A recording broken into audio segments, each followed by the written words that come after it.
다 같이 사도신경으로 우리의 신앙을 고백드리겠습니다. 나는 전능하신 아버지 하나님 전지의 창조주를 믿습니다. 나는 그의 유일하신 아들 우리 주 예수 그리스도를 믿습니다. 그는 성령으로 잉태되어 동정녀 마리아에게서 나시고 본디오 빌라도에게 고난을 받아 십자가에 못 박혀 죽으시고 장사된 지 사흘 만에 죽은 자 가운데서 다시 살아나셨으며 하늘에 오르시어 전능하신 아버지 하나님 우편에 앉아 계시다가 거기로부터 살아있는 자와 죽은 자를 심판하러 오십니다. 나는 성령을 믿으며 거룩한 공교회와 성도의 교제와 죄를 용서받는 것과 몸의 부활과 영생을 믿습니다. 아멘. 찬송가 240장입니다. 찬송가 240장입니다.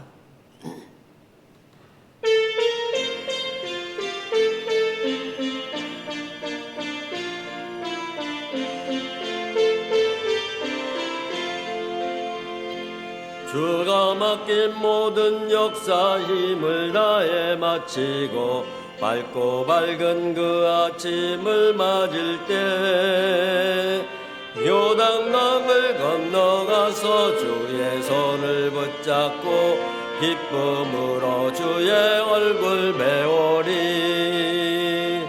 나의 주를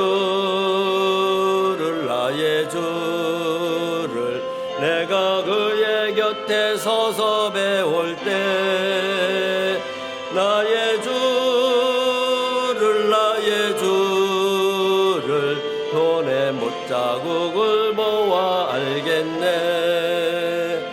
하늘나라 올라가서 주의 앞에 절하고 온유하신 그 얼굴을 배울 때 있을 곳을 예비하신 그 신사랑 고마워 나의 주께 기쁜 찬송 드리리. 나의 주를 내가 그의 곁에 서서 배우며 나의 주를 손에 못자국을 보아 알겠네. 이 세상을 일찍 떠난 사랑하는 성도들 나를 맞을 준비하고 있겠네. 저희들과 한 소리로 찬송 부르기 전에 먼저 사랑하는 주를 배우리. 나의 주를 내가 그의 곁에 서서 배우며 나의 주를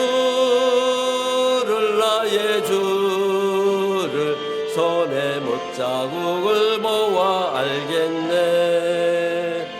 영화로운 시온성에 들어가서 다닐 때 흰 옷 입고 황금길을 다니며 금고문고 거추어서 새 노래를 부를 때 세상 모든 노도 잊어버리리. 나의 주를 내가 그의 곁에 서서 배우며 나의 주를 손에 못자국을 보아 알겠네.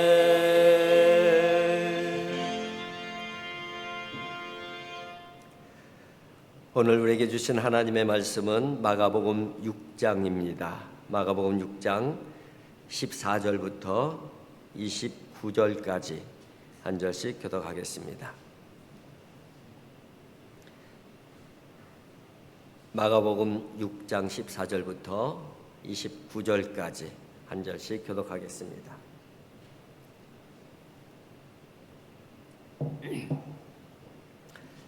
(14절입니다) 이에 예수의 이름이 드러난지라 헤롯 왕이 듣고 이르되 이는 세례 요한이 죽은 자 가운데서 살아났도다. 그러므로 이런 능력이 그 속에 일어났느니라 하고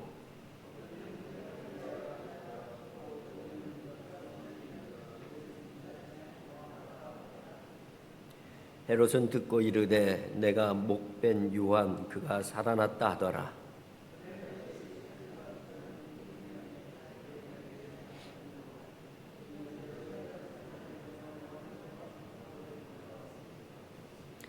이는 요한이 헤롯에게 말하되 동생의 아내를 취한 것이 옳지 않다였음이라.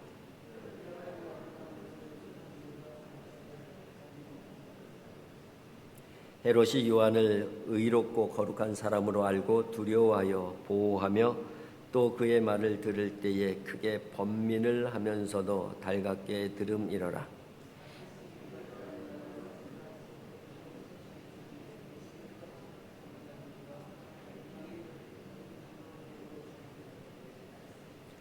헤로디아의 딸이 친히 들어와 춤을 추어 헤롯과 그와 함께 앉은 자들을 기쁘게 한지라. 왕이 그 소녀에게 이르되 무엇이든지 내가 원하는 것을 내게 구하라 내가 주리라 하고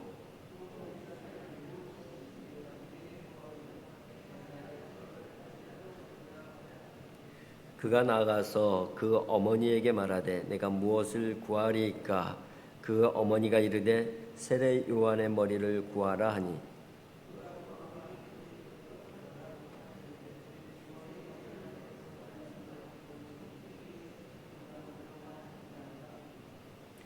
왕이 심히 근심하나 자기가 맹세한 것과 그 앉은 자들로 인하여 그를 거절할 수 없는지라.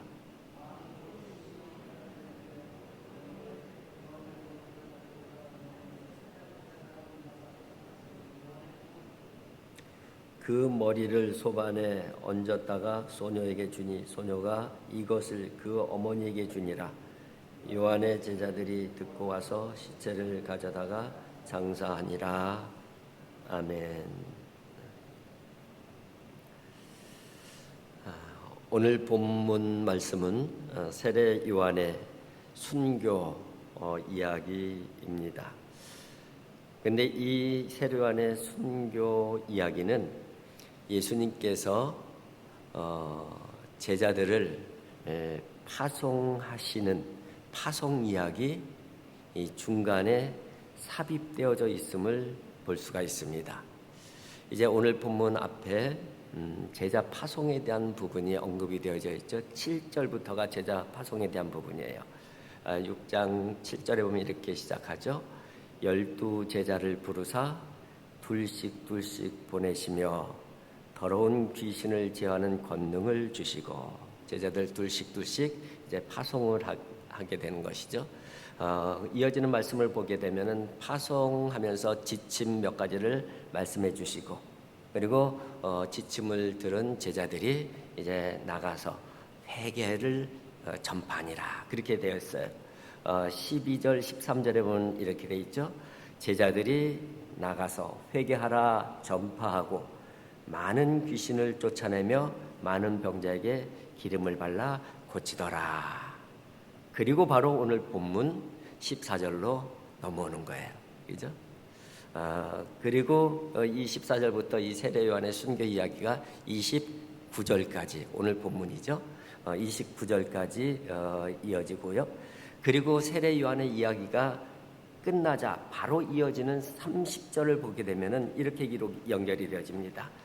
사도들이 예수께 모여 자기들이 행한 것과 가르친 것을 낱낱이 고하니 예수님께서 둘씩 그 파송을 했는데 그리고 세례 요한의 선교 이야기를 딱 껴놓고 선교 이야기가 딱 끝나니까 제자들이 이제 들어와서 자기들이 행한 일들, 가르친 일들에 대해서 예수님께 일일이 고하는 그런 그 모습으로 이런 구조로 그 문장이 되어져 있습니다.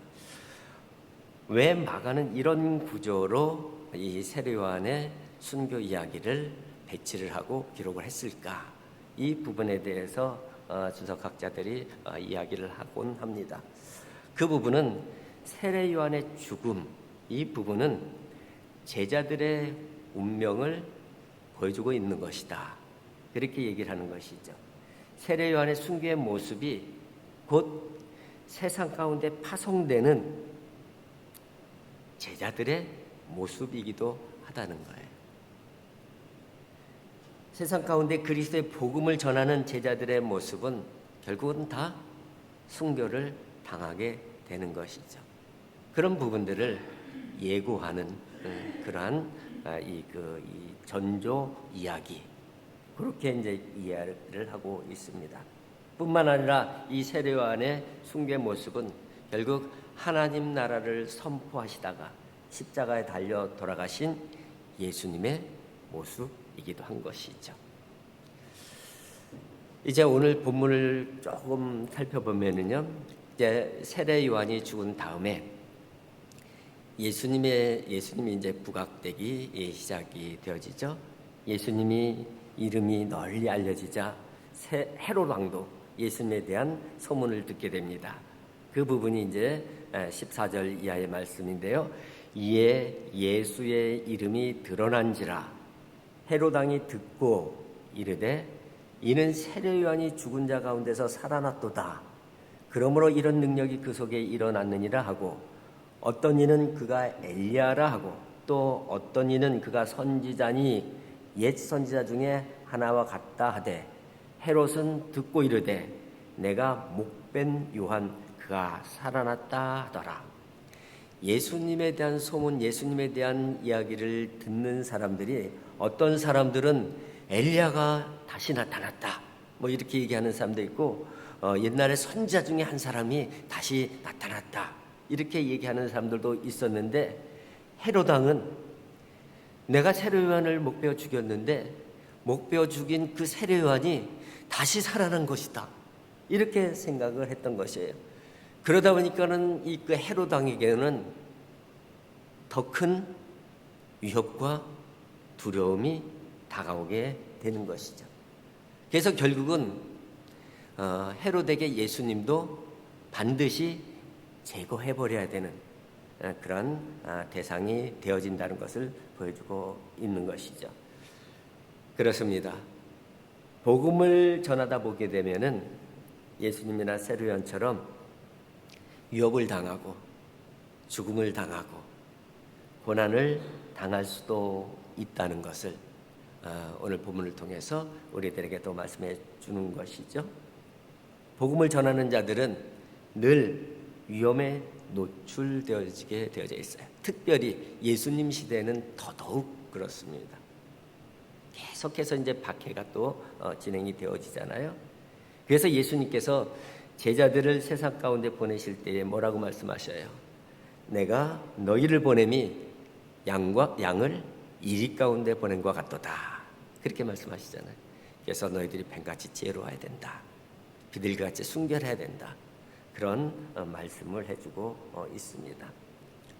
사실은 사도 바울이 변화된 다음에 복음을 전하면서 땅끝 복음을 향해서 헌신을 다 했잖아요. 근데 사도 바울의 고백이 뭐예요? 많은 고난을 당했다는 것이죠. 그 복음을 위해서 내가 얼마나 많은 고난을 당했는지 아느냐. 그런 그 간증도 곳곳에 나오고 있잖아요. 대표적인 것이 고린도후서 11장에 나오는데 강신의 광야에서 당하는 그 고난도 언급이 되어져 있고 또 강도나 동족이나 이방 사람들 심지어는 거짓 청제들의 위협과 고난을 당했다고 고백을 하고 있습니다. 그런데 그럼에도 불구하고 예수님도 그렇고 세례 요한도 그렇고 제자들도 그렇고 세례 사도 바울도 그렇고 그럼에도 불구하고 한결같이 그 길을 포기하지 않아요. 끝까지 그 길을 걸어가고 있음을 볼 수가 있어요. 왜 그랬을까? 그 길이 주님께서 맡겨주신 사명이고 그 길에 하나님의 뜻에 담겨져 있고 그 길이 바로 구원하는 길이고 그 길이 살리는 길이고 그 길이 내 인생에서 가장 의미 있는 길이고 그 길이 가장 바르고 중요한 일이라는 확신이 있었기 때문인 것이죠. 우리 믿음의 사람들은 그 확신 가운데 살아가는 사람들이에요. 그 확신이 없으면은 얼마든지 뒤돌아설 수가 있는 것이고 주저앉을 수가 있는 것이에요. 수많은 고통과 어려움과 비난과 환난이 있어도 멈추지 않냐고 포기하지 않냐고 그 길을 끝까지 간 믿음의 사람들은 바로 이런 이유 때문에 포기하지 아니하고 끝까지 그 길을 갔던 것이죠. 세례 요한은 헤롯이 자기 동생 빌립의 아내 헤로디아를 취한 것이 옳지 않다 이렇게 생각을 했던 것이죠. 그래서 그 부분을 지적을 했습니다. 헤롯이나 헤로디아가 그렇게 지적을 할 때에 가만히 있지 않을 거라는 것을 세례 요한이 왜 몰랐겠어요. 그것을 직접적으로 지적하게 되면은 보복 당할 것이라는 것을 알았어요. 그럼에도 불구하고 세례 요한은 자기는 첫 일성이 뭐였어요? 회개하라, 천국이 가까웠다. 회개로부터 이 복음의 선포를 시작을 했는데 헤롯의 잘못을 지적할 수가 하지 않을 수가 없었던 거예요. 회개를 촉구한 것이죠. 그러나 헤롯의 아내 헤로디아는 회개하기는커녕 요한을 원수로 여기고 그래서 요한을 죽일 기회를 찾게 됩니다. 결국 헤로디아의 간교한 계략에 세례 요한은 목베어 죽임을 당했다 하는 부분들을 오늘 본문에서 기록을 하고 있습니다.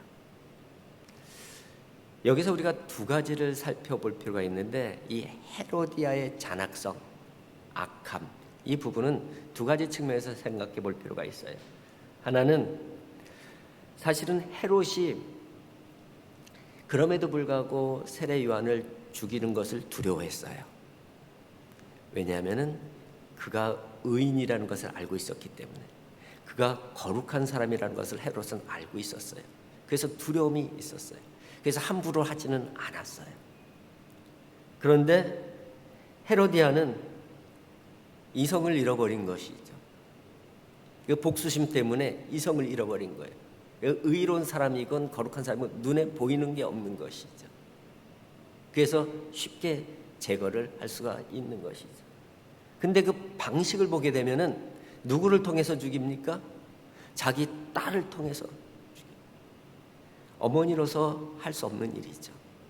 아니 내 복수를 하는데 사람의 목을 치는데 사랑하는 딸을 이용하다니. 사실은 보통 사람 같으면은 이런 짓은 할 수가 없는 짓이죠. 그런데 수단 방법을 가리지 아니하는 그런 헤로디아의 모습을 볼 수가 있습니다. 복수심에 불타 있는 것이죠. 이 부분은 회개가 없는 인간이 얼마나 악해질 수 있는지 단적으로 보여주는 모습이라고 할 수가 있습니다. 헤로디아의 삶의 자리는 가장 화려하고 아름다운 왕궁에 살고 있어요. 그런데 그는 지금 지옥의 사람으로 살고 있는 것이죠. 세례 요한의 일성 회개하라 천국이 가까웠느니라. 근데 예수님의 일성도 똑같아요. 회개하라 천국이 가까웠느니라. 왜 세례 요한과 예수님의 일성이 회개를 선포했을까요? 회개는 천국과 관련이 되어져 있기 때문에 천국이 가까웠느니라. 회개는 우리들에게 천국을 갖다 주는 거예요. 회개가 없으면은 우리는 결국 계속 지옥의 삶을 살게 되어져 있어요. 우리는 원래 죄에 자유로울 수 없는 존재들이잖아요. 그런데 회개가 없으면은 우리의 죄는 차곡차곡 쌓일 수밖에 없는 것이고 죄가 쌓여져 가는 삶은 그 자체가 지옥의 삶이 되어질 수밖에 없는 것이에요. 그래서 회개한다는 것은 지옥으로부터의 탈출을 의미하는 것이고 회개한다는 것은 천국의 시작을 의미하는 거예요. 그래서 사실은 이 회개라는 것이 정말 하나님께서 우리에게 주신 너무너무 큰 은혜가 아닐 수가 없는 것이죠. 우리가 언제든지 회개할 수 있다는, 그리고 우리가 회개의 사람이라는, 회개할 수 있는 믿음이 있다는 것, 이 부분이 정말 큰 감사거리가 아닐 수가 없는 것이죠. 여러분, 오늘도 우리가 회개하는 마음이 있다고 하면은 그저 큰 은혜인 것이죠. 큰 감사거리인 거예요. 회개가 없으면 우리는 죄악 가운데에서 차곡차곡 죄가 쌓여지는 지옥의 삶을 살 수밖에 없잖아요. 우리가 죄 가운데 살지만은 그럼에도 불구하고 천국을 향해서 천국의 사람으로 살아갈 수 있는 것은 회개가 있기 때문에 가능한 거예요. 그래서 예수님께서 사도 요한이 선포한 제1성이 회개하라 천국이 가까웠느니라 이걸 선포한 것이죠. 오늘도 주님 앞에서 그런 감사를 했으면 좋겠습니다. 하나님, 회개할 수 있는 믿음 허락해 주셔서 감사합니다. 우리에게 회개하는 삶을 허락해 주신 것도 감사합니다. 오늘도 회개하는 삶을 통해서 지옥의 삶이 아니라 하나님께서 허락하신 천국의 삶을 살게 하여 주시옵소서. 오늘도 이 기도가 저와 여러분들의 기도가 되어질 수 있기를 주님의 이름으로 축복을 드립니다. 기도하겠습니다. 사랑의 아버지 하나님 감사합니다. 아버지 하나님, 무엇보다도 저희들이 믿음의 사람으로 세워주셨습니다. 하나님의 사명을 감당할 수 있는 주님의 제자들로 삼아주심도 감사를 드립니다. 저희들이 주님께서 가신 길을 걸어가게 해주시옵시고 세례 요한이 걸어간 길을 걸어가게 해주시옵소서. 어려움이 있어도 힘듦이 있어도 위협과 두려움이 있어도 의의 길을 포기하지 않게 해주시옵시고 그 믿음의 길을 묵묵히 걸어갈 수 있는 믿음의 사람들 되어질 수 있도록 오늘도 붙잡아 주시고 인도하여 주시옵소서. 무엇보다도 저희들에게 회개할 수 있는 은혜를 허락해 주셔서 감사를 드립니다. 회개의 믿음을 더하여 주셔서 감사합니다. 회개를 잃어버리지 않고 살게 하여 주시옵소서. 그래서 우리의 삶의 발걸음이 지옥 같은 삶의 발걸음이 되어지지 않게 하여 주시옵시고 우리의 삶의 발걸음이 천국을 향해 나가는 천국의 발걸음 되어질 수 있도록 인도하여 주시옵소서. 예수님의 거룩하신 이름으로 기도하옵나이다. 아멘. 하늘에 계신 우리 아버지, 아버지의 이름을 거룩하게 하시며 아버지의 나라가 오게 하시며 아버지의 뜻이 하늘에서와 같이 땅에서도 이루어지게 하소서. 오늘 우리에게 일할 양식을 주시고 우리가 우리에게 잘못한 사람을 용서하여 준 것 같이 우리 죄를 용서해 주시고 우리를 시험에 빠지지 않게 하시고 악에서 구하소서. 나라와 권능과 영광이 영원히 아버지의 것입니다. 아멘.